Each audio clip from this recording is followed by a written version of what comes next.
ऐसे सार्वजनिक संदेशों ने औपचारिक कूटनीतिक प्रयासों और उनकी प्रक्रियाओं को पूरी तरह से कमजोर करके रख दिया है, क्योंकि सीज फायर की बातें ऐसे नहीं होती है कि आपने फोन पर बात कर लिया और सीज फायर हो गया। इतना ही नहीं, देखिए कि अमेरिकी डेलीगेशन का इस्लामाबाद दौरा भी टाल दिया गया। कई अंतर्राष्ट्रीय मीडिया ने भी ट्रंप के इन बयानों को कूटनीति के लिए एक तरह से बाधा बताया है। तो वहीं ईरान ने पाकिस्तान की भूमिका पर सवाल उठाने शुरू कर दिए हैं और ईरान अब खुल्ला कहता है कि पाकिस्तान उसके लिए कुछ नहीं कर रहा, मध्यस्थता में उनके तरफ से उनकी शर्तों को टेबल पर नहीं रखा जाता। तेहरान के नेताओं का यह मानना कि पाकिस्तान अमेरिका के ज्यादा करीब है और ऐसे में वो एक निष्पक्ष मध्यस्थ नहीं हो सकता। और देखिए, यह हम नहीं कह रहे, ये ईरान के सांसद कह रहे हैं।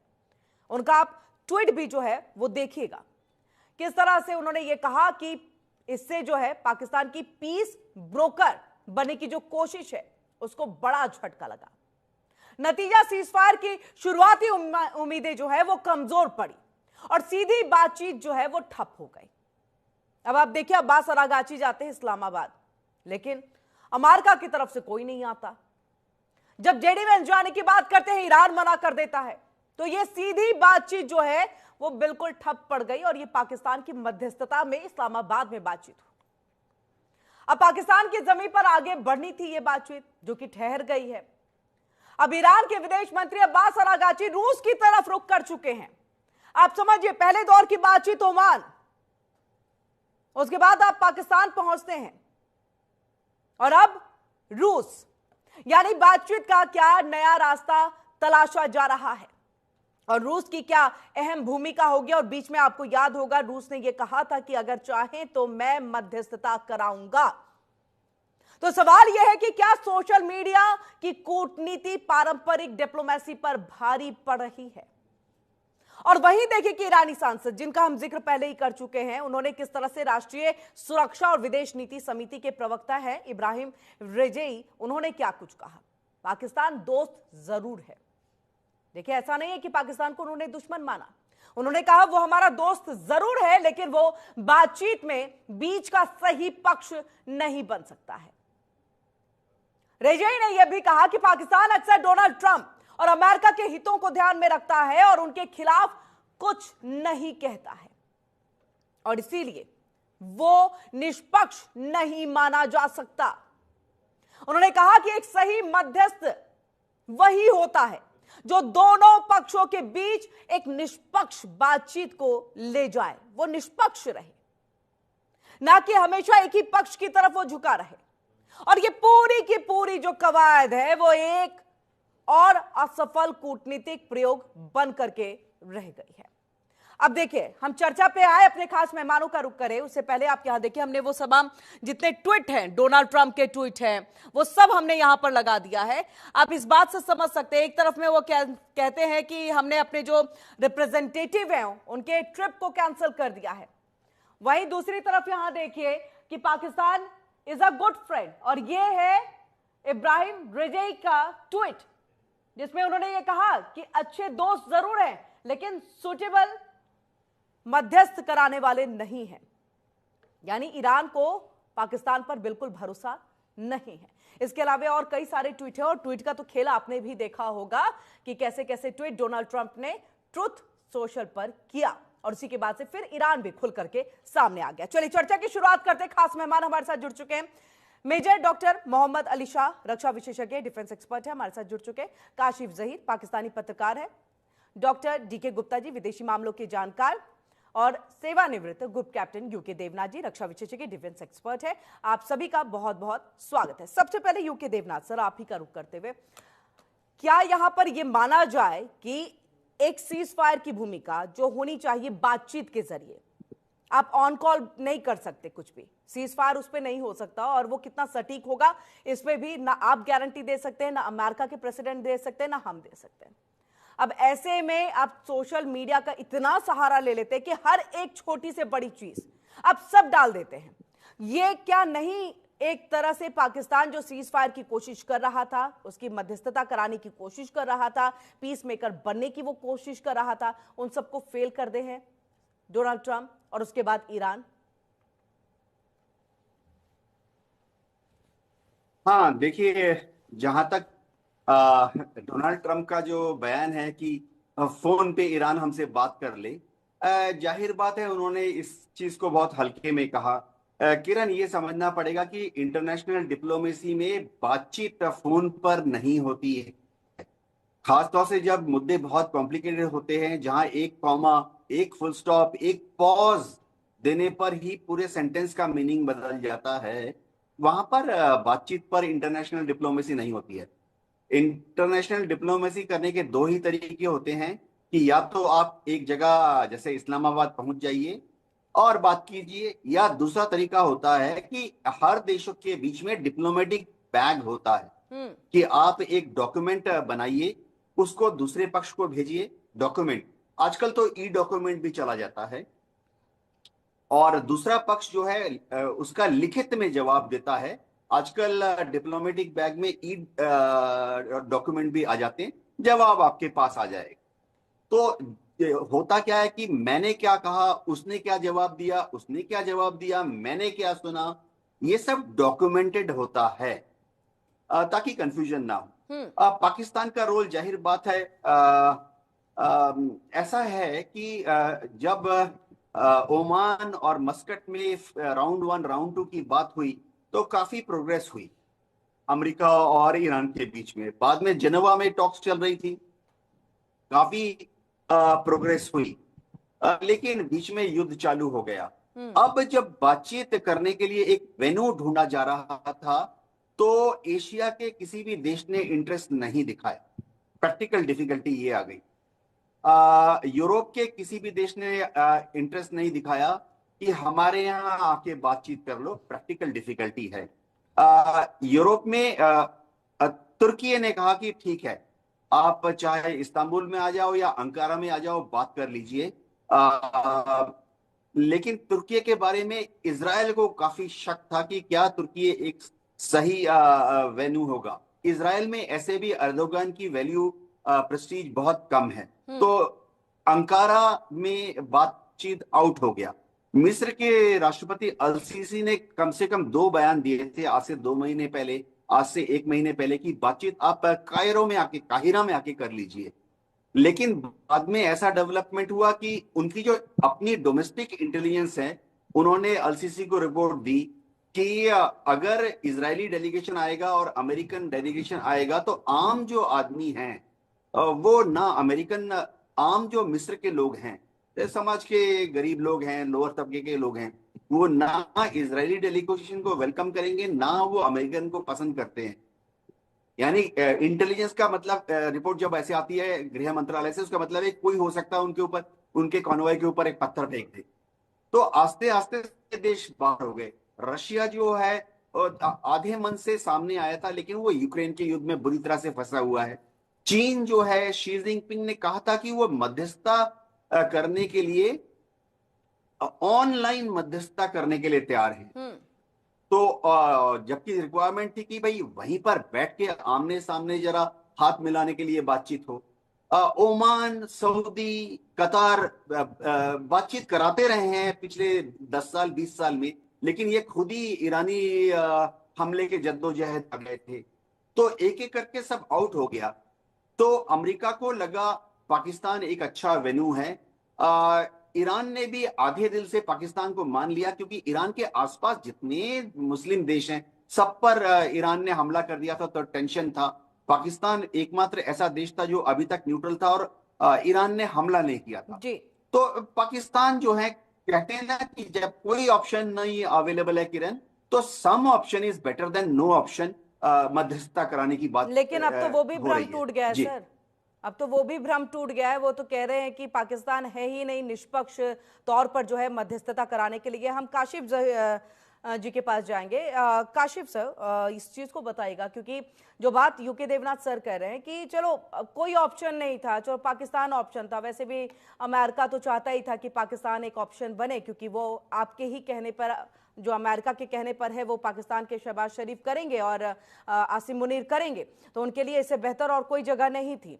अब ऐसे में ये बताइए, ईरान की तो फिर भी आप लोगों के साथ एक अच्छी दोस्ती जिसका जिक्र अभी भी कर रहे हैं, लेकिन अब कहीं ना कहीं वो कह रहे हैं कि आप लोग निष्पक्ष तौर पर बातचीत नहीं कर रहे हैं, आपका झुकाव है अमेरिका की तरफ, आपका झुकाव है डोनाल्ड ट्रंप की तरफ, आप बिल्कुल भी हमारी शर्तों को नहीं रख रहे हैं। तो ये मध्यस्थता कैसे, यानी कोशिश पर एक बार फिर से जो है वो क्वेश्चन मार्क। जी थैंक यू जी। फर्स्ट ऑफ ऑल तो देवनाथ साहब का मैंने सुना, और देखिए ये जो इन्होंने एक हाइपोथेसिस बिल्ड की है ना, मैं उससे एग्री नहीं हूँ, जिससे आप हिंदी में कहते हैं सहमत नहीं हूँ। पाकिस्तान इंटरनेशनल जो कम्युनिटी है उसमें एक क्रेडिबल रोल के साथ एक अच्छे मीडिएटर के तौर पर तस्लीम किया गया है, और credit goes to your country as well कि ऑपरेशन सिंदूर के नाम पे जिस तरह से आपके राफेल गिरे, उसने पाकिस्तान को इंटरनेशनल वर्ल्ड के अंदर, इंटरनेशनल कम्युनिटी के अंदर एक तरह से एक जो मकाम दिया। बल्कि हम तो कहते हैं कि इंडियंस हमारे जो बात पे हमारे घूम फिर करके आप चले आते हैं ऑपरेशन अच्छा बात तो सुन लेना, इस तरह तो कहना। देखिए मैंने कितनी, हालांकि देखें देवनाथ साहब ने सारा वो ऐसे वो देवनाथ सर ने जो बात की, कहानी उन्होंने तो एक बार भी ऑपरेशन सिंदूर का नाम नहीं लिया कि हमने किस तरह से पटकनी दी पाकिस्तान को, लेकिन आप लोगों को तो रात में, और अब तो मैं कहूंगी कि दिन में भी आप लोगों को सपने आ रहे हैं। बात तो सुने ना, मैं आपको थोड़ा आप आ जाइए, मध्यस्थता पे आ जाइए सर। अच्छा बात तो सुने ना, कंटेक्स्ट बताना चाह रहा हूँ ना। जिस तरह देवनाथ साहब ने एक बड़ी तमहीद बांधी, हालांकि वो सारा कुछ भी नहीं था, ऐसे ही मारे थे इधर उधर की। अच्छा आप अंदाजा लगाएं कि वो जो ऑपरेशन सिंदूर था उससे पाकिस्तान की इंटरनेशनल क्रेडिबिलिटी बढ़ना शुरू हुई, क्योंकि पाकिस्तान ने राफेल जिस तरह एक अब देखें ना, अब ये हंसेंगे तो इस तरह से तो बात नहीं चलेगी ना। एक हंसते अच्छे तरीके से हंस लें तो मुझे कोई मजा नहीं आएगी। बात सुने ना, अब इस तरह देखें, अगर इस तरह से आप छोड़ देंगे तो नीचे बात आप मध्यस्थता की करिए ना, आप क्यों जा रहे हैं ऑपरेशन सिंदूर पर, क्यों चाह रहे हैं कि इस डिबेट में भी आप लोगों को जो है आपको और आपके शहबाज शरीफ को, आपके आसिम मुनीर को सुनने को मिल जाए, मुल्ला मुनीर हम कह जाए। अगर आपने आपस में करना प्रोग्राम तो फिर हमें बुलाने का क्या फायदा? सुन तो लेना, नमक मत छिड़किए अपने। अच्छा दुखती रग नहीं है वो आपकी, मैं कहता हूँ वो दुखती रग नहीं है, आपने बड़ा कुछ सीखा है उससे कि इतने महंगे राफेल इस तरह की अगर आप इंडियन फोर्स को देंगे वो जाया करेंगे आपके, ये आप लोगों ने बड़ा सीखा है इससे। और देखिए पाकिस्तान ने ये जो सिनेरियो था जिसे आपने ऑपरेशन सिंदूर का नाम दिया, उससे पाकिस्तान को जो इंटरनेशनल क्रेडिबिलिटी मिली, उससे इंटरनेशनल दुनिया ने पाकिस्तान के ऊपर ट्रस्ट करना शुरू किया। अब इंडिया भी तो था ना, इंडिया मोदी साहब कहा करते थे कि हमने पाकिस्तान को आइसोलेट करेंगे और पाकिस्तान दुनिया में तनहा हो जाएगा। ये कौन भरोसा करता है? अमेरिका छोड़ दीजिए, मतलब अमेरिका की तो सर आप लोग पाकिस्तान पे ट्रस्ट कर रही है, अंडर में है आप लोग, इसीलिए देवनाथ जी कह रहे थे। कौन भरोसा करता है? ईरान नहीं कर रहा है सर, ईरान नहीं कर रहा है। अगर आपको बैकग्राउंड दिख रहा होगा तो बैकग्राउंड देखिएगा, सुनिए सर, देखिए सर, आलतू फालतू की बातें ना करिए sir, to the point, fact पे आइए। मैं अगर आ जाऊंगी अपने गेस्टों के पास में ना, तो आपको बोलने का मौका तक नहीं मिलेगा। आपको बैकग्राउंड दिख रहा है कुछ, या तो हम चाहते हैं तो ऑन स्क्रीन दिखाते हैं कि वहां के बैकग्राउंड का पता है क्या कहा पाकिस्तान को लेकर। मैं कहता मुझे ऐसे बैकग्राउंड का पता है जिसका देवनाथ जी को भी पता नहीं होगा, यकीन अच्छा ये क्या छोड़ दिया आपने?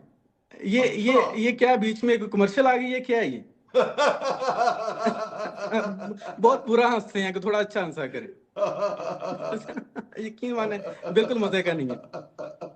बोले काशिफ जी, लास्ट एक बात रखिए फिर मैं क्या छोड़ दिया? अगर ये मुझे बता तो दें, ये क्या ये चल के रहा है बीच में?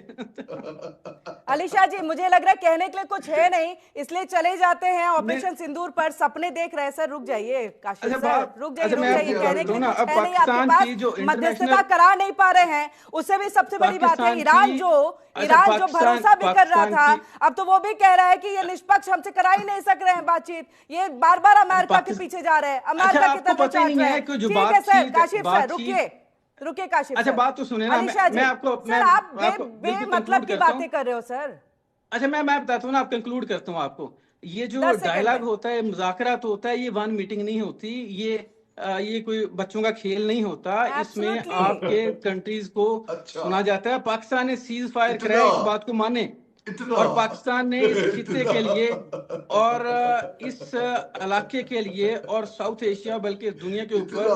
पाकिस्तान ने चलिए, जो मुझे लग रहा है एक अब्बास अराकाची के credible- साथ अभी आप लोगों की अकेले मीटिंग हुई थी शहबाज शरीफ की, मुझे लग रहा है भूल गए या पता नहीं होगा। आप पत्रकारों को कम पता होता है पाकिस्तान के। अली शाह जी। जी देखिए किरण जी, आप देखिए, मैं इंटरप्ट नहीं कर रहा इन पाकिस्तान पैनलिस्ट को, तो मैं भी उम्मीद कर रहा हूँ। इंटरप्ट नहीं ये बिल्कुल कर रहे थे, लेकिन इतना बुरे तरीके से हंस रहे थे, यकीन मानिए। चलिए, सर, क्या कह रहे मैंने थे? आपको आप पे हंसी आई थी, आप मस्करे हो उसके लिए। अच्छा, मस्करा हाँ, आपने यकीन माने दिखाया। आपने बच्चे डरा दिए हमारे इधर। यकीन माने को थोड़ा सा अच्छा, ओके, अब मैं इंसानों की बोलूं? तरह हंसना अब मैं चाहिए। मुद्दे पे आऊं। आपके पास अगर कोई बात करने का तरीका नहीं है, कोई आपके अच्छा। पास कोई वो इतना? एविडेंस नहीं है, कोई इतना? आपको कोई तमीज नहीं है बात करने की, सर, आपके अभी अंदर तो कोई उन्होंने सब्र बात नहीं करना है, शुरू तहम्मुल भी नहीं नहीं किया है। तो कम से कम वो अभी तो सीख कुछ लें। बोला तक वो नहीं इतना बुरा उन्होंने। हंसते हैं, यकीन माने बेड़ा गर्क काशिफ कर जी, देते हैं आपको। अभी तक तो अली शाह जी ने कुछ बोला ही नहीं, और मुझे लग रहा है यूके देवनाथ सर ने बोला नहीं है ना, तो बहुत बच्चों- आराम से उन्होंने बात रखी। बोला नहीं है। मैं बता उन्होंने रहा हूँ तो कि मेरे पास पाकिस्तान बच्चे खड़े हुए थे, तो पाकिस्तान को बच्चों नो को लगा ऑप्शन में कि एक शायद बेटर ये ऑप्शन करा बता जाए। दिया। बच्चों को लगा- खुश हो जाना चाहिए इतने से मैं आपको।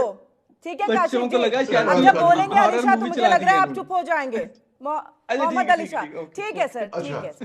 काशिफ जी। ठीक, काशिफ भाई, मैंने आपको इंटरप्ट बिल्कुल नहीं करा है। अब प्लीज आप थोड़ा तसल्ली से, पूरा दुनिया आपको देख रही है और आप पे हंस रही है, जगह सही हो रही है आपकी, और आपके मुल्क की भी, कोई रिप्रेजेंटिंग योर कंट्री। देखिए किरण जी, आपकी बात से मैं बिल्कुल सहमत हूँ, और देवनाथ साहब ने बिल्कुल स्पष्ट, बिल्कुल एक्यूरेटली ये बात कही है। देवनाथ साहब ने कुछ गलत नहीं बोला, बल्कि काशिफ भाई, आपकी चोर के दाढ़ी में तिनका, देवनाथ साहब ने की अगर आप बात अच्छा, पे अब गौर आप ये करेंगे ना, बताएंगे, ये आप हमें बताएंगे हैं?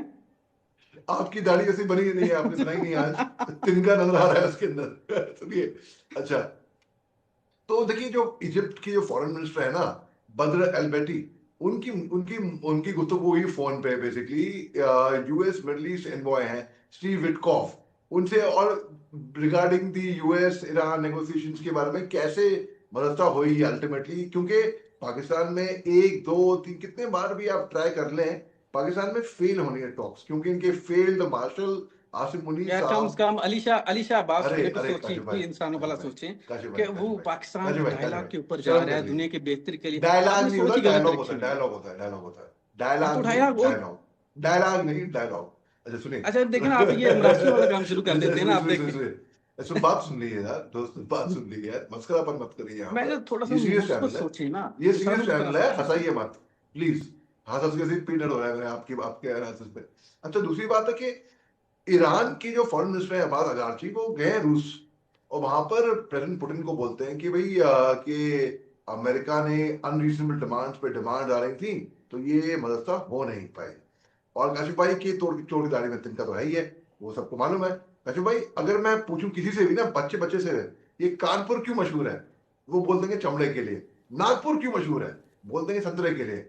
अरे भैया, पाकिस्तान क्यों मशहूर है, काशिफ भाई आपका दिल जानता है, मैं कुछ नहीं मैं बताता हूँ इंडिया किस, अगर मैं बताऊँ ना इंडिया किसके लिए मशहूर है, दुनिया में रेप्स के अरे लिए सुन, मशहूर है। अरे सुन, दुनिया में हर 7 मिनट ये के मसला बाद कहाँ एक से आ गया? रेप इंडिया के अंदर होता है। अरे और कार्टून, मैं अरे स्टैटिस्टिक्स में जोकर, जाते मैं अरे आपको बताता हूँ। क्लाउन, और क्या? टॉयलेटलेस दुनिया के अंदर सबसे ज्यादा टॉयलेट्स की कमी इंडिया के अंदर है, आपको पता है? मुझे लग रहा है कार्टून, काशिफ argument जी, करें ना, वो अपने solve देश के करें। अलावा दुनिया अब की भी आप कह खबर रहे आप हैं नहीं कि रखते हैं। कार्टून, कार्टून, जब बात सुन लो। दुनिया में सबसे ज्यादा टॉयलेट्स की कमी इंडिया के अंदर है। अब अरे आप हमें यार, बताएंगे, अब इसको कौन टॉयलेट सा नहीं देश पसंद है, किसके इसको लिए जाओ मशहूर है, जाओ ये जाओ, आपको भी पता, मुझे भी पता है। जाओ जाओ जाओ जाओ, टॉयलेट जाओ, ये कार्टून है। नहीं, आपको आपको आपको सारी की सारी दुनिया के सबसे यार बड़ा धीरे क्यों कर रहे हो? टॉयलेट जो है वो थोड़ा पढ़ इंडियन के रेल बन चुका हुआ है। आपको पता ही नहीं है। मैं कहता अच्छा हूँ, बात अच्छा, सुनिए ना, बदर एल्बेटी कौन है? बात बदर अली एल्बेटी अली कौन है? नहीं, अली बात नहीं, ये है, बदर बात एल्बेटी जब कौन है? आप गलत करेंगे ना, बदर आप एल्बेटी बात को पता गलत नहीं है? करेंगे ना, इजिप्ट के फॉरेन छोड़े मिनिस्टर यार, है। बात सुने, बदर बात सुने ना, एल्बेटी की आप मुलाकात बात आज सुने फोन पे गुफ्तगू हुई, यार, किससे मुझे हुई? सारा पता है, मेरा ख्याल है आपको मुझसे ज्यादा ही पता होगा। अब देखें ना, जब आपको पता नहीं आता तो ये अच्छा हिनहाना शुरू कर अच्छा देते हैं। हाँ, अच्छा, ये इतना तो इतना आप बात दलील के साथ करें, और इतना। जो आर्गुमेंट का अच्छा। काउंटर करें वो दलील के साथ करें। अब आप मुझे बता रहे हैं कि अरागची अच्छा। पुतिन के पास बैठे हुए थे और उन्होंने अच्छा। ये बात की, भाई आप कहाँ थे, आप साथ बैठे हुए थे, अच्छा। आपको तो इतना इंडियंस को डिप्रेशन हो गया हुआ है कि आप लोगों को समझ नहीं आ रही कि आप आइसोलेट हो चुके हो, एज ए कंट्री स्ट्रेस का शिकार हैं आप, यकीन माने। आप लोगों को समझ नहीं आ रही मतलब कि काशिफ पाकिस्तान जी का हमारे प्रोफाइल यहाँ ना एक एक कहावत बार- है, एक उसके बार बाद आप मैं आ रही हूँ कर डॉक्टर दिया डी के गया है। गुप्ता जी आपके पास में। काशिफ जी हमारे यहाँ कहावत है, मतलब आगे के दो एनिमल्स के नाम नहीं लूंगी, सब कुछ पालो गलतफहमी नाम पालो, और ये मुझे लग रहा है आप लोगों के साथ सटीक बैठती हुई यह कहावत है। अभी डॉक्टर डी के यकीन गुप्ता माने जी ये आपके कहावत पास उधर ही है, हमने इधर कुछ नहीं है। और, ठीक है सर, हमने सवाल कुछ और पूछा, और ये सवाल था मध्यस्थता को लेकर, सीज फायर को लेकर। और मुझे लग रहा है डोनाल्ड ट्रंप जो बार बार सीज फायर को लेकर के या फिर वॉर को लेकर के मीडिया में कुछ भी कह देते हैं, कुछ भी यहां पर जो है ट्वीट कर देते हैं, ये सब कहीं ना कहीं मध्यस्थता पर असर डालता है कूटनीतिक तौर पर, और इसमें कोई दो राय नहीं है। इसी वजह से तो ईरान नाराज है। लेकिन बार बार काशिफ जी वहां से उठते हैं, निकल आते हैं ऑपरेशन सिंदूर पर। पता नहीं ऑपरेशन सिंदूर का घाव कितना जबरदस्त लगा है कि उभर ही नहीं पा रहे। नूर यकीन नूर माने हमें एयरवेज इतना खान जो घाव है है कि हम वो इसे फिर दिन भी रात बन याद रहा है, करते हैं। वो फिर भी बन रहा है, लेकिन काशिफ जी नहीं अपने आप को संभाल पा रहे हैं। डॉक्टर डी के गुप्ता जी, अन्य मैं बहुत ये परेशान हूं। मध्यस्थता नहीं, काशिफ जी आऊंगी आपके पास, बहुत समय दे दिया। डॉक्टर डी के गुप्ता जी। जी किरण जी, आप सभी लोग को जय हिंद, जय भारत जय हिंद सर। और वंदे मातरम। पहली बात कि मैं चार चीज कहूंगा, चूंकि मेरा वो एक्सपर्टाइजेशन नहीं है, लेकिन चूंकि सिंदूर का मैटर आ गया तो मैं चार लाइन जरूर कहूंगा, और वो ऑन रिकॉर्ड है, उसको कासिम जी नहीं, भारत के पाकिस्तान सरकार भी मना नहीं कर सकती। राष्ट्रपति ट्रंप ने एक कहा कि अगर मैं न रहा होता तो ऑपरेशन सिंदूर में पाकिस्तान का राजा मारा जाता, मतलब कौन? शहबाज। पहला पॉइंट, एक ऑन रिकॉर्ड है, इसमें कोई मैं गलत नहीं बोल रहा हूं, मैं वहां मीटिंग में था नहीं है, नहीं। दूसरा, जरदारी ने नेशनल असेंबली में कहा, जो राष्ट्रपति है, जो किंग है पाकिस्तान, उसने बोला कि मेरे पीएसओ ने बोला कि बंकर में छिप जाइए। क्या कोई जड़ी छूट रही थी पाकिस्तान के लिए? तीसरी बात है, आज तक ट्रंप ने ये नहीं कहा है कि 7 या 8 या 9 जहाज गिरे हैं, लेकिन वो पाकिस्तान के थे कि भारत के थे, ऑन रिकॉर्ड है, बोला 7-8 जहाज गिरे हैं। अब भारत के रक्षा ऑफिसर कितने अच्छे हैं कि शुरू में ही बोले अपने ब्रीफिंग में कि हमको शुरुआती दौर में कुछ नुकसान हुआ है, और उसके बाद पाकिस्तान में कितना हुआ। लेकिन उसके बाद हमारे एनएसए डोभाल जी कई बार ऑन डिमांड मांगे कि कोई भी अगर हमारा एयरक्राफ्ट आपके पाकिस्तान में गिरा तो कृपया दिखा दे, वो आज तक नहीं दिखाया गया। चौथी बात, उसके बाद अगर आप देखेंगे तो जो है यहाँ पे टॉयलेट पेपर, भारत को बोल रहे कॉर्नर हो गया है, लेकिन भारत का आज ही न्यूजीलैंड से एफटीए साइन हुआ है, पाकिस्तान आज तक कहीं एफटीए नहीं कर पाया। अमेरिका का उसी दौरान एफटीए साइन हुआ 50% के बाद, पाकिस्तान तरसता रहा। उसके फॉरेन मिनिस्टर कहते हैं असेंबली में पाकिस्तान के कि मुझे टॉयलेट पेपर के अंदर जैसा निकाल के फेंक दिया। टॉयलेट हमारे यहाँ कम है, इनको निकाल के फेंका जा रहा है। सोचने की बात है, ये ऑन रिकॉर्ड है, मतलब मैं कुछ अपनी तरफ से नहीं कर रहा हूं, जो इन लोगों ने कहा है याद आ रहा है। उसके बाद एक आतंकवादी पाकिस्तान का पहले दिन के स्ट्राइक के बाद बोलता है कि 90 एक पाकिस्तानी बोलता है कि मेरे 90 लोगों को एक दिन मारा गया पहले दिन सिंदूर में। अब बोलता है कि मेरे परिवार के, मेरे बुआ, खाला, मौसी, चाचा, ससुर, दामाद सब मर गए, मेरे इस धरती पर जीने का कोई मतलब ही नहीं रह गया। ये ऑन रिकॉर्ड है, ये भी कोई गलत नहीं बोल रहा हूँ। तो ये सब चीजें, हाँ। तो उसके बाद भारत पिछले 30 साल से सिंधु समझौता को रद्द करना चाह रहा था। मोदी जैसे नेता ने एक बार मौका पाया, उठा के फेंक दिया, और हमारे यहाँ सारी सिल्टिंग क्लियर हो रही है, और हमारे यहाँ बिजली का और सारे एनवायरमेंट क्लियरेंस भी जा रहे हैं लगातार हमारे यहाँ रोड के, जब वो बाद में उसका परिणाम निकलेगा। ये सब ऑन रिकॉर्ड है, मतलब ये चीज ऐसा नहीं है। 50 बार ट्रंप ने भारत को बोला कि मैंने समझौता कराया, भारत ने 50 बार बोला कि चुप रहिए, समझौता मैंने कराया है, नहीं है उन्होंने कराया, और गए हैं, अब फोन 2 बार आया है। मतलब ट्रंप जैसे व्यक्ति की हमारे देश का प्रधानमंत्री बात नहीं मानता, और इनके प्रधानमंत्री एक बासमती चावल का बिरयानी खाने के लिए कई बार एयरक्राफ्ट चले जाते हैं। 1 किलो का दाम 100 रुपया होगा, लेकिन 50 करोड़ की फ्लाइट से जाते हैं। और उसके बाद जैसे होटल में एक रिसेप्शनिस्ट होता है, उस रिसेप्शनिस्ट के जैसा ट्रे में लगा के रेयर अर्थ दिखा रहे हैं, जो हमारे के जितना पाकिस्तान में होता है वहां हमारे केवल 2 डिस्ट्रिक्ट में, इसमें झारखंड में होता है। तो ये सब पाकिस्तान के ऑन रिकॉर्ड है। मैं इसमें फोटो में देख रहे हैं कि नहीं, मुनीर और रेयर अर्थ दिखा रहे हो। क्या ऐसा भारत का प्रधानमंत्री कर सकता है? नहीं कर सकता। कनाडा मीटिंग के बाद भारत के प्रधानमंत्री चिरौरी करते रह गए कि आइए वाशिंगटन में मिल लीजिए, बगल में ही कनाडा है, लेकिन मोदी वहां नहीं गए और आज तक नहीं गए। भारत की वो हैसियत है कि एससीओ में डिफेंस मिनिस्टर बोलते हैं कि मैं नहीं साइन करूंगा क्योंकि उसमें ऑपरेशन सिंदूर का जिक्र नहीं है, और वो फाड़ के फेंक दिया जाता है। कोई ज्वाइंट स्टेटमेंट नहीं बनता है। फिर प्रधानमंत्री जाते हैं चाइना और वहां पे एससीओ में जब ऑपरेशन सिंदूर का जिक्र होता है तब जाके प्रधानमंत्री जो है उसको साइन करते हैं। भारत की एक औकात है, जितना पाकिस्तान की जीडीपी है वो हमारे केवल एक शहर की मुंबई का जीडीपी है, और जितना आपकी जीडीपी है उतना हमने केवल दिवाली में खरीदारी कर दी थी।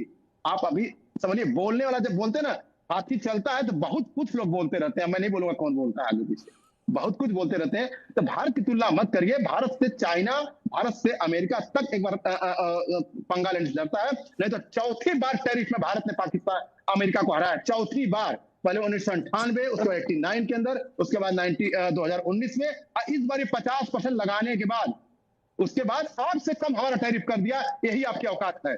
जय हिंद, जय भारत। आगे चलता हूं काशिफ जी, उस पर काशिफ जी ऑन रिकॉर्ड सारी बातें हैं, कोई भी बात आप डिनाई इस बार तो नहीं कर पाएंगे, मुझे लग रहा है डिनायल मोड में होते हैं बट नहीं कर पाएंगे। यकीन माने, मुझे आपके जो है ना अली भाई की तो शक्ल ही मुझे बड़ी खूबसूरत लग रही है, ये बड़े प्यारे लग रहे हैं। बाकी भी बड़े सीनियर लोग हैं आपके साथ बैठे हैं। मैं एक चीज सर आपकी आवाज क्लियर नहीं आ रही है। नहीं काशिफ जी, आपकी आवाज क्लियर नहीं। नेटवर्क कुछ इशू है क्या आपके वहां पर पाकिस्तान में? अब आ रही है आवाज? बोलिएगा सर। ये आवाज आ रही है? हाँ चलिए बोलिए। हाँ अच्छा ठीक है। अच्छा मैं बता रहा था कि ये जो है ना इस फैंटेसी से निकले आप। ये अगर कहते हैं कि पाकिस्तान को संदूर में आपने ये कर दिया वो कर दिया, इंटरनेशनल कमेंट्रीज इसके ऊपर पढ़ लें। और जो लिखा गया, बल्कि इंडिया के अंदर भी बहुत सारी वॉइसेज ऐसी हैं जिन्होंने उसके ऊपर बड़ा अनबायस्ड लिखा है, इम्पार्शियल लिखा है, और उन्होंने बताया, बल्कि आपके आर्मी के अपने लोग ये कन्फेस कर रहे हैं कि इंडिया को बड़ी बुरी तरह मार पड़ी है ऑपरेशन संदूर के अंदर। अच्छा, जहां तक पाकिस्तान की बात है, पाकिस्तान की इकोनॉमी की बात है, तो हम ये नहीं सर, आपकी आवाज स्टिल क्लियर नहीं है। हम चाहेंगे ऑडियो को ठीक किया जाए। हमारे काशिफ जी आपके पास में आवाज क्लियर नहीं आ रही है सर, आपकी आवाज में थोड़ा हमिंग साउंड है। हम चाहेंगे आपकी ऑडियो को ठीक किया जाए, और तब तक हम यूके देवनाथ सर आपके पास आएंगे। अब काशिफ जी जो है बार बार इस चीज को, लेकिन मेरा सवाल वापस से सीज फायर, क्योंकि अभी पूरी दुनिया की नजर इसी पर टिकी हुई है कि क्या होगा। कभी आप बातचीत के लिए हामी भरते, कभी नहीं भरते, लेकिन इन द मीन वाइल जब इस्लामाबाद पहुंचते हैं अब्बास अरागाची, उसके बाद वो मस्कट, और मस्कट के बाद देखिए अब रूस में है। रूस में उनके होने का मतलब क्या निकलता है? और कुछ दिन पहले रूस के राष्ट्रपति पुतिन की तरफ से यह कहा गया था कि चाहे तो हम मध्यस्थता करा सकते हैं। आप क्या कहना चाहेंगे सर? तो इस्लामाबाद पहुंचे तो इस्लामाबाद आने के पहले अनाउंस किए थे और वहां कुछ घंटे रुके हुए थे। आशा ये की जा रही थी कि उस कुछ घंटों के दौरान जब अरागची इस्लामाबाद में बैठे हुए थे तो अमेरिका से एक मैसेज आया था कि अमेरिकन टीम भी आ रही है। नहीं हुआ, बहरहाल वो ओमान चले गए। ओमान जाने का उनका सबसे बड़ा पर्पस था ओमान को ये बताना कि देखो जो कुछ हमले ईरान की तरफ से ओमान पर हुए हैं मिसाइलों के, तो वो जो हमले हैं वो अमेरिका के खिलाफ थे, ओमान के खिलाफ नहीं थे। अमेरिकन एसेट्स पर थे, ओमान के आम जनता के खिलाफ नहीं थे। दूसरी बात है, ईरान जो स्ट्रेट ऑफ हार्मुज है, ईरान उसके उत्तर में है और स्ट्रेट ऑफ हार्मुज का बाकी जो आधा है ओमान दक्षिण में है। तो दोनों इंटरनेशनल ट्रीटी के हिसाब से स्ट्रेट ऑफ हार्मुज आधा ईरान के साथ है, उत्तरी भाग, और आधा दक्षिणी भाग ओमान के साथ। तो वो फिर से उसी अंडरस्टैंडिंग को बनाने गए थे कि अगर ईरान स्ट्रेट ऑफ हार्मुज खोलता है, अगर ईरान टोल टैक्स लगाता है, तो क्या ओमान भी उसमें सहायता या सहयोग करेगा। अब वो चले गए हैं पुतिन के पास मॉस्को में, सेंट पीटर्सबर्ग में चले गए हैं। तो वहां पर पुतिन के साथ जो ज्यादा बातचीत होगी वो ये होगी कि रूस किस तरह से ईरान को अंतरराष्ट्रीय पटक्षेप में ज्यादा कूटनीतिक और डिप्लोमेटिक सपोर्ट दे सकता है, यूनाइटेड नेशन में क्या सपोर्ट दे सकता है, क्या रूस क्रेमलिन कुछ हथियार दे सकता है ईरान को। हथियार ईरान को भेजना बड़ा दिक्कत हो रहा है, क्योंकि रूस से ईरान का जो जमीनी रास्ता है वो डेंजरस है। रूस से ईरान जो कैस्पियन सी से समुद्र रास्ता है वो भी डेंजरस है, वहां पर अमेरिका की है। और रूस से अगर वो हवाई जहाज से तेहरान को वेपन्स या मिसाइल्स देने की कोशिश करते हैं या कोई युद्धक सामग्री देने की कोशिश करते हैं, तो ईरान का जो एयर स्पेस है उस पर इजराइल का और अमेरिकन एयरफोर्स का पूरा कंट्रोल है। तो इस तरह की बातचीतें हो रही हैं। क्या रूस मध्यस्थता करेगा? इसमें दिक्कत बहुत ज्यादा है। रूस इस वक्त नाक तक यूक्रेन के युद्ध में व्यस्त है। पुतिन के पास, क्रेमलिन के पास समय नहीं है कि वो यूक्रेन के युद्ध से अपना कूटनीतिक राजनीतिक ध्यान हटाकर अमेरिका और ईरान के बीच में मध्यस्थता करें। संभव ही नहीं है। जी जी बिल्कुल। इस बीच एक बड़ी खबर आ रही है, आप मेहमानों का हम रुख करें, लेकिन उससे पहले अपने दर्शकों को बड़ी खबर बता देते हैं। अफगानिस्तान के कुनार में देखिए पाकिस्तान का हमला हुआ है, और ये बड़ी खबर इसलिए भी इस वक्त की हो जाती है क्योंकि एक तरफ आप मध्यस्थता की बात करते हैं, उसे एक तरफ आप ये कहते हैं कि हमने एक शांति वार्ता के लिए बहुत बड़ा स्टेप उठाया जिससे बाकी पूरी दुनिया जल रही है, भारत जल रहा है। लेकिन आप बात समझिए, पाकिस्तान जब अफगानिस्तान के साथ ही शांति वार्ता स्थापित नहीं कर सकता तो मिडिल ईस्ट के संकट को कैसे दूर भगाएगा? तो पाकिस्तानी मिलिट्री का ये भीषण जो वो गोलीबारी है वो हुई है। राजधानी अहमदाबाद पर भी दागी गई है मिसाइलें। हमले में 4 की मौत है, 45 घायल है। कुनार यूनिवर्सिटी की डॉर्मेट्री को बनाया गया है निशाना। आप देखिए गोलीबारी में आम नागरिक हैं, महिलाएं हैं, बच्चे हैं जो हताहत हुए हैं इस पूरे गोलीबारी में। और इस मिसाइल से हमले में, पाकिस्तानी हमले से सीमावर्ती इलाकों में दहशत है। मृतकों की संख्या बढ़ने की आशंका भी यहां पर जताई जा रही है। और ऐसे में देखिए कि राहत कार्य, बचाव कार्य जो है वो जारी। अफगानिस्तान और पाकिस्तान सीमा पर तनाव चरम पर पहुंच चुका है, तो अपने ही यहां पर शांति स्थापित पाकिस्तान नहीं करवा रहा। अब ऐसे में आप समझिए कि मिडिल ईस्ट का संकट और खास तौर से अमेरिका ईरान के तनाव को कैसे दूर कराएगा। ईरान भी भरोसा नहीं करता, इधर अफगानिस्तान भी भरोसा नहीं कर रहा है पाकिस्तान पे, और भारत तो शुरुआत से ही पाकिस्तान पर भरोसा नहीं करता। जिस तरह से पाकिस्तान लगातार आतंकवाद को हमारे यहाँ पर भेजता है, आतंकवादियों को भेजता है, और हमारे यहाँ में जो निर्दोष, जो इनोसेंट लोग हैं उनको मारता है। वैसे में देखिए अफगानिस्तान पर उसने किस तरह से हमला किया, और ये सैनिकों के बीच की लड़ाई नहीं, सिविलियंस को निशाना बनाया गया है। गोलीबारी में आम नागरिक हैं, महिलाएं हैं, और देखिए ये कुनार यूनिवर्सिटी है जिसकी डॉर्मेट्री को ये निशाना बनाया गया है। बच्चे इसमें हताहत हुए हैं, यानी समझिए वॉर क्राइम यहां पर पाकिस्तान की तरफ से किया गया है। कोशिश करेंगे काशिफ जी जुड़े तो इसका जवाब उनसे हम लेंगे, लेकिन चलिए अपने मेहमानों का यहां पर हम सीधे रुख कर लेते हैं। चलिए काशिफ जी का सीधे रुख कर लेते हैं। काशिफ जी, पहला सवाल तो ये, वॉर क्राइम हुआ है पाकिस्तान की तरफ से, आपको कुनार यूनिवर्सिटी को यहां पर निशाना बना रहे हैं, अब बच्चों को निशाना बना रहे हैं, महिलाओं को निशाना बना रहे हैं। ये वॉर क्राइम है जो अमेरिका ने ईरान के अगेंस्ट में भी किया था। ये बेसिकली ये वही है जो इंडियंस की प्रॉक्सीज हैं वहां पे।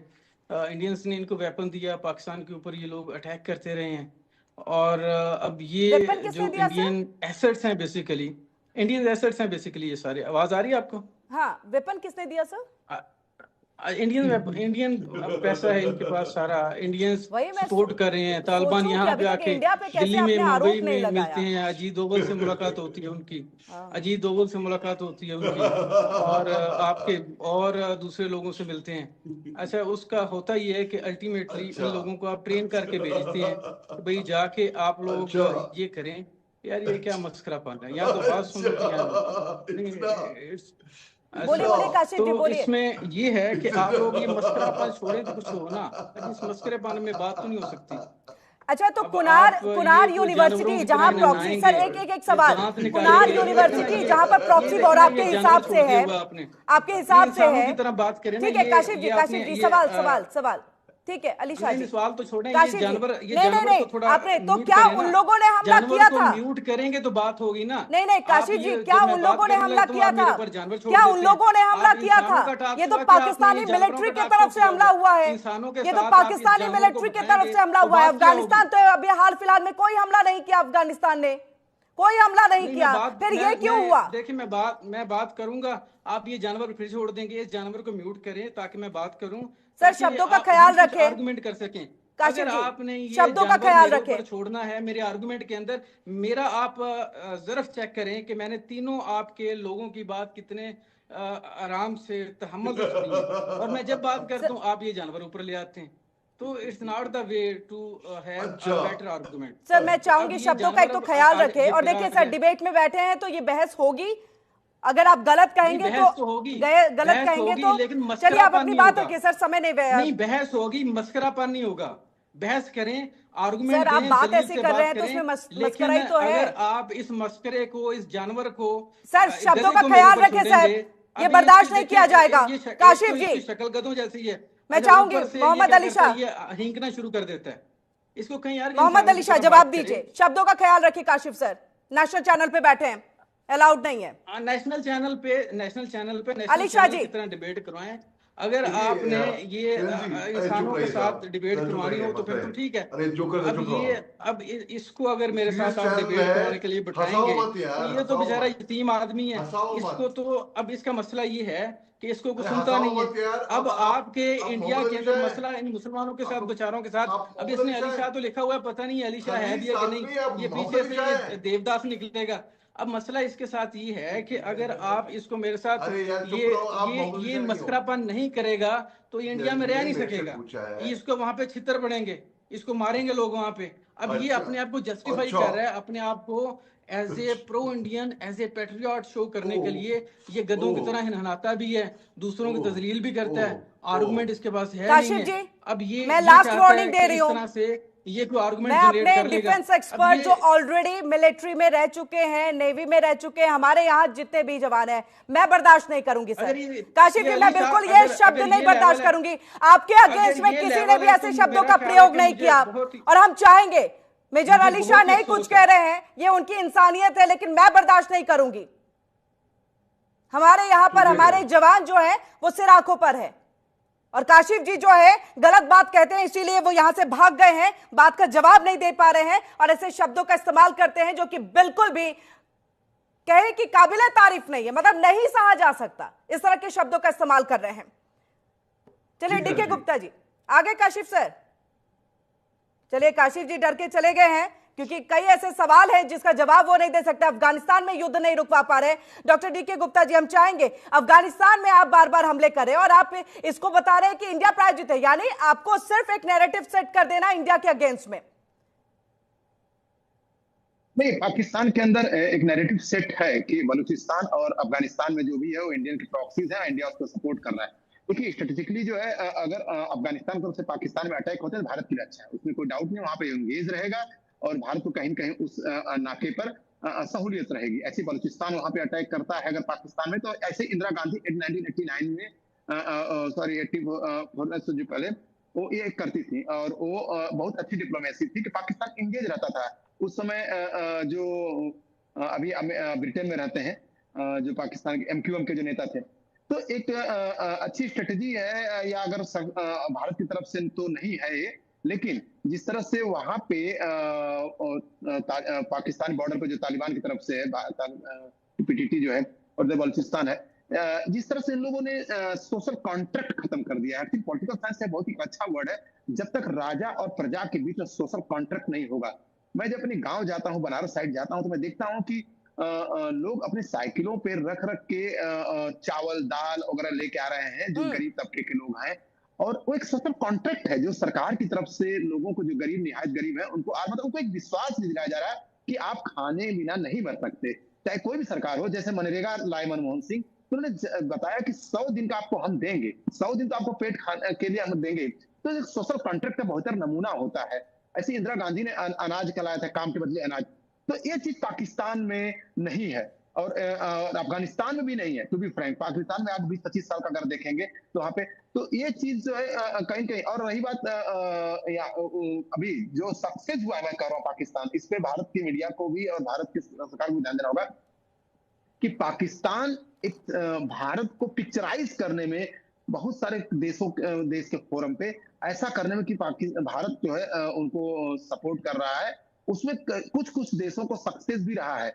और लेकिन उसके बावजूद भी दुनिया को पता है पाकिस्तान के बारे में, इसीलिए चाबुक पे चाबुक ट्रंप पाकिस्तान को मारते हैं। आप देखेंगे कि हर 1-2 महीना बाद ऐसी घटना ट्रंप कर देते हैं जिससे पाकिस्तान शर्मिंदा होता है।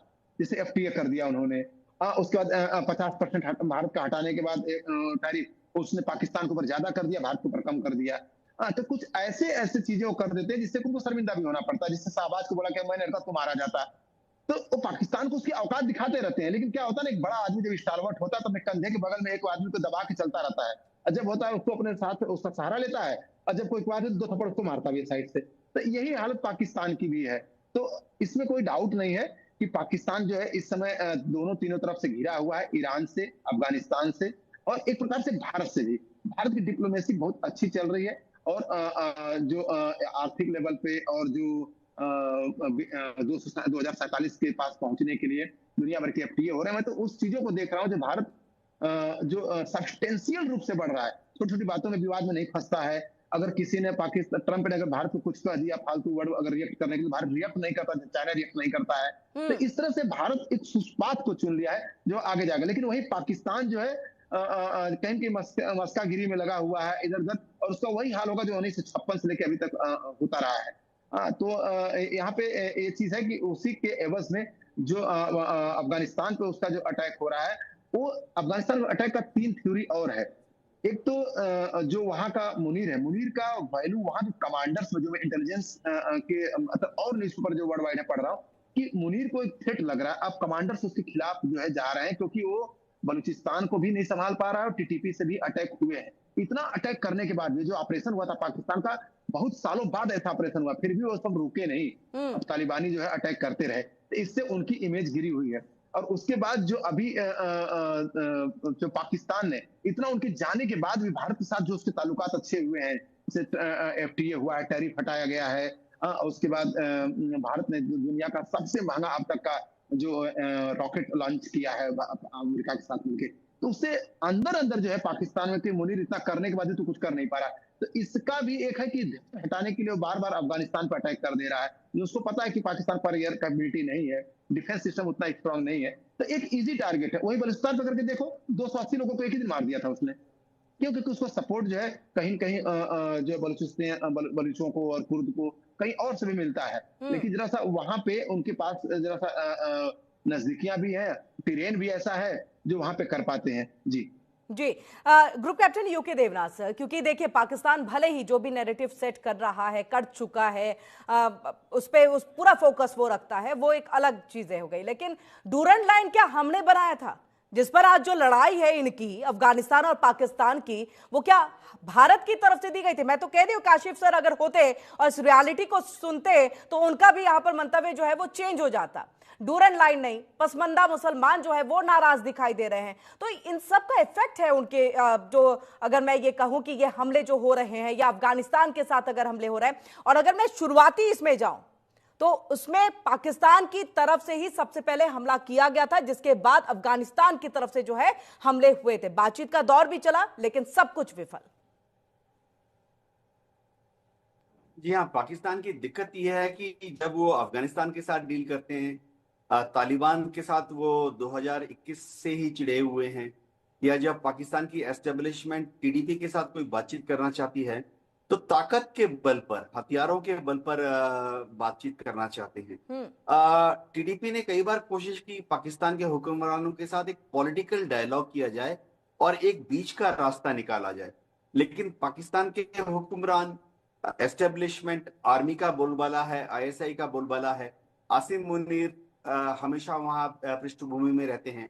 उनको हमेशा ऐसा लगता है कि खैबर पख्तूनख्वा में जो भी कार्रवाई टीडीपी कर रही है उनको आतंकवादी घोषित कर दो, उनको ये बोल दो कि वो सपोर्ट ले रहे हैं अफगानिस्तान से, और उसके बाद पाकिस्तान की आर्टिलरी गोले बरसाती है, पाकिस्तान अपने टैंक वहां भेज देता है, और तो और कई बार हमने देखा कि पाकिस्तान की एयरफोर्स को भेज देते हैं बॉम्बिंग के लिए। तो इस तरह से तो मामले का हल कभी नहीं निकलेगा, मामला और ज्यादा जटिल हो जाएगा। अगर पाकिस्तान चाहता है कि किसी तरह से टीडीपी को स्टेबलाइज करके एक डेमोक्रेटिक प्रोसेस में पाकिस्तान मेन स्ट्रीम में इंक्लूड किया जाए, तो फिर पाकिस्तान को क्लियरली टीडीपी को एक स्पेस देना पड़ेगा, और उनकी कुछ छोटी छोटी मांगे मान जा पड़ेंगी, कुछ बड़ी बड़ी मांगे हैं उस पर बातचीत कर सकते हैं। यही एकमात्र तरीका है। जी किरण जी। जी मेजर डॉक्टर अली शाह, आप इस बात को, क्योंकि हम लगातार इसी चीज को चला रहे हैं कि सोशल मीडिया ने क्या पाक का खेल बिगाड़ दिया है यहाँ पर, इसलिए क्योंकि उनके बार बार पाकिस्तान ये कह रहा है, अभी काशिफ जी भी कह ही रहे थे कि हाँ हम तो बहुत बेहतर काम कर रहे हैं, हम पीस लेकर के आना चाह रहे हैं, ये डिप्लोमेसी जो है आगे आगे धीरे धीरे बढ़ रही है, पीस डिप्लोमेसी जो है, ये तमाम बातें उन्होंने कर दी। लेकिन पाकिस्तान कुछ और कहता, माफ कीजिएगा, अमेरिका कुछ और कहता है अपने सोशल मीडिया के जरिए, ईरान की तरफ से कुछ और बातें निकल करके सामने आ जाती हैं। यानी इन दोनों ने ही मिलकर के पाकिस्तान को, जहां एक तरफ अमेरिका ने आगे डाला था कि आओ मध्यस्थता कराओ, और यही उनको खींच भी रहे पीछे कि पीछे हो जाओ भाई, अब तुमसे कुछ नहीं होने वाला। जी किरण जी, आपने बिल्कुल दुरुस्त बात करी है। देखिए, सबसे पहले तो मैं आपसे माफी मांगता हूँ कि मेरे डर से पाकिस्तानी पैनल, आपके गेस्ट डर के भाग गए। I am so sorry. मैं ये मतलब नहीं सर था आपकी कि वो हंसी ऐसी थी कि उनको तो ये एक्चुअली किरण जी, ये पहली मर्तबा नहीं हो रहा है। ये सरहद पे भी मैंने देखा है, पाकिस्तानी हमारे से डर के भाग जाते थे। हम गोलियां चलाई नहीं हमने, हमें हिंदुस्तानी फौजी को देखा और भाग गए। 9 तो 11 हो गए। ये ऑप सिंदूर में भी आपके हाथ में था रहे हैं कई बार पैनल्स में, पाकिस्तानी मेरी शक्ल देख के भाग जाते हैं वो, पता नहीं। और मैं, आपने सही कहा कि मेजर मोहम्मद अली शाह ने अब तक कुछ बोला ही नहीं, अब तक कुछ बोला ही नहीं, वो वैसे ही बौखला गया था फालतू में। तो खैर, I am very sorry. It's okay sir, अब बात करने के लिए कुछ नहीं होता तो पाकिस्तान वैसे ही पीछे से भाग जाते हैं, हमेशा नियत है और आदत है, तो एक्सपेक्ट भी यही किया जा सकता है। शुक्रिया किरण जी। जी, अब किरण जी, अब देखिए, जब युद्ध होता है तो सबसे पहले खात्मा होता है सच्चाई का, ट्रूथ का, इंफॉर्मेशन का। कुछ पता नहीं कि कौन सी इंफॉर्मेशन सच्ची है, कौन सी झूठी है, कौन सी कहां से आ रही है। तो डोनाल्ड ट्रंप साहब कुछ कहते हैं, वो तो है ही है छठे हुए झूठे। ईरान कुछ कह रहा है, ये कुछ। देखिए, अगर मैं ये बताऊं कि ईरान के फॉरेन मिनिस्ट्री से भी बयान आया है कि 240 अटैक्स हुए हैं मेडिकल फैसिलिटीज पे। और ये रिकॉर्ड हुआ है कि वाइल के जब अमेरिका और इजराइल ने ट्राई कर रहे थे ईरान को, तब मोहम्मद रजा जफर गांधी हैं, उन्होंने कहा 50 अस्पताल डैमेज हुए हैं, 50 इमरजेंसी सेंटर्स। और ये तस्नीम न्यूज एजेंसी के मुताबिक। अब यही बयान शायद वहां से कुछ और होगा। तो इस तरीके से ये आते जाते रहते हैं बयान। अब देखिए, ईरान और अमेरिका और इजराइल, अब कैसे इसकी मदद होगी? ये तभी होगी ना जब कोई एक जो मदद करवा रहा है वो सारे स्टेक होल्डर्स को मानेगा। पाकिस्तान तो इजराइल को मानता ही नहीं है। तो पाकिस्तान के अंदर व्यवस्था, मैं कोई दुश्मनी की भावना से नहीं बोल रहा हूँ, ये एक फैक्ट है। कैसे हम उम्मीद कर सकते हैं कि मदद की बातें पाकिस्तान के अंदर होगी जब वो एक स्टेक होल्डर को मान ही नहीं रहा है? अब क्यों इसमें कहीं पे भी इजराइल का कहीं पे जिक्र नहीं है, हमेशा ईरान और अमेरिका, ईरान और अमेरिका। पाकिस्तान बेसिकली उन्होंने वो काम किया है किरण जी, जो एक ऑटोमेटिक दरवाजा है मॉल के अंदर, जो आप जाएं तो खुलेगा अपने आप अंदर घुस गए तो बंद हो जाएगा, दरबार की जरूरत नहीं है। पाकिस्तान ने उस दरबार का काम किया है, वो गार्ड खड़ा रहा, कुछ नहीं है, कोई मतलब नहीं है, कोई तुक नहीं बनता पाकिस्तान का इसके अंदर सीज फायर में। काशिफ जी कुछ भी अनाप शनाप डर के बौखला के कुछ भी बोले जा रहे हैं, उन्हें कुछ ना पढ़ के आए हैं ना उन्हें खबर है। आई एम सॉरी, वो इसलिए वो भाग गए, डर के मारे। नहीं, वाकई उनके पास कुछ नहीं था, वो बार बार ऑपरेशन सिंदूर पे जा रहे थे। बिल्कुल, एक छोटा सा और सवाल का जवाब दे दीजिएगा सर 30 सेकंड्स में, क्योंकि वाइंड अप का समय हो रहा है। जो आप एक मुस्लिम ब्रदर्स होने की बात करते थे, ईरान भी अब आपके साथ जो है वो साथ नहीं दे रहा है या आप पे भरोसा नहीं कर रहा है, फिर आप किस बात के खलीफा बनने के लिए तैयार हो रहे हैं? बिल्कुल, आपने बिल्कुल सही फरमाया। देखिए, और जैसे आपने बताया कि मुस्लिम ब्रदरहुड की बात रही, तो हिजबुल्लाह ने भी आज जो धमकी दी है कि वो वापस जो उनकी 1980s की टैक्टिक्स थी ना, सुसाइड बॉम्बिंग की, तो सुसाइड हथियार बॉम्बिंग्स पे आ जाएंगे हिजबुल्लाह। तो मुस्लिम ब्रदरहुड की अगर बात करें, या अगर बात करें ओआईसी की, वो एक पेज पे नहीं है, उनमें यूनिटी है ही नहीं। और ईरान ने खुद ही एक तरीके से 31 डिस्ट्रिक्ट है आईआरजीसी के अंदर, उनको डिसेंट्रलाइज करा। फायदा भी हुआ, फायदा ये हुआ कि फटाफट जवाबी कार्रवाई करी। और नुकसान ये हुआ कि कतर, कुवैत, बहरीन जैसे अन्य मुल्कों में उन्होंने वहां पे दुश्मन पैदा कर दिए। बल्कि बहरीन में 69 नेशनल्स को तो उनको उनकी नागरिकता हुई है। 69 नेशनल ने आज बहरीन में नागरिकता हुई है, क्योंकि वो सिंपैथाइज कर रहे थे ईरान के साथ युद्ध के अंदर। जी जी जी, बहुत बहुत शुक्रिया। वक्त की कमी है, यहाँ पर चर्चा को और आगे नहीं बढ़ा पाएंगे। डॉक्टर डीके गुप्ता जी शुक्रिया, group captain UK Devnath sir शुक्रिया आपका भी, और वहीं हमारे साथ अली शाह जी भी जुड़े थे, आपका भी बहुत बहुत शुक्रिया। जय हिंद के साथ समापन करना चाहेंगे काशिफ जी का भी बहुत बहुत शुक्रिया, जो थोड़ी देर के लिए आप हमारे साथ यहाँ पर जुड़े, लेकिन आप सटीक बातें जो है वो नहीं कर पाए, इस बात का अफसोस जरूर रहेगा। लेकिन क्या वाकई सोशल मीडिया पर जो तमाम बातें आ रही हैं वो पाकिस्तान की तरफ से आती हुई बातों का कहीं ना कहीं एक तरह से खंडन करती है, और ऐसे में समझना ये होगा कि आगे आने वाले दिनों में इस मिडिल ईस्ट के संकट का क्या होने वाला है। रुकेंगे छोटे से ब्रेक के लिए। जनतंत्र टीवी पर खबरों का सिलसिला लगातार जारी है।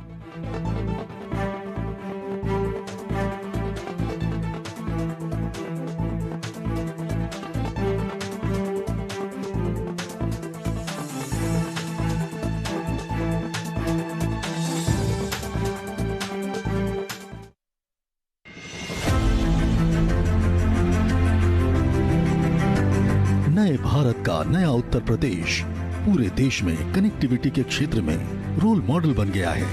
विगत 9 वर्षों में रोड कनेक्टिविटी से लेकर एयर कनेक्टिविटी और मेट्रो से लेकर रेल कनेक्टिविटी में यूपी नंबर 1 है। प्रधानमंत्री श्री नरेंद्र मोदी के मार्गदर्शन और माननीय मुख्यमंत्री योगी आदित्यनाथ के सतत प्रयासों से उत्तर प्रदेश विगत 9 वर्षों में सर्वाधिक एक्सप्रेसवे वाला प्रदेश बन गया है। सर्वाधिक अंतर्राष्ट्रीय एवं घरेलू एयरपोर्ट्स के साथ उड्डयन प्रदेश बन गया है। सर्वाधिक शहरों में मेट्रो यहाँ दौड़ती है। रैपिड रेल पहली बार यूपी में ही चली है। पहला इनलैंड वाटरवे वाराणसी से हल्दिया को जोड़ता है। स्वर्णिम संभावनाओं के खुले द्वार, समृद्धि की डबल इंजन रफ्तार।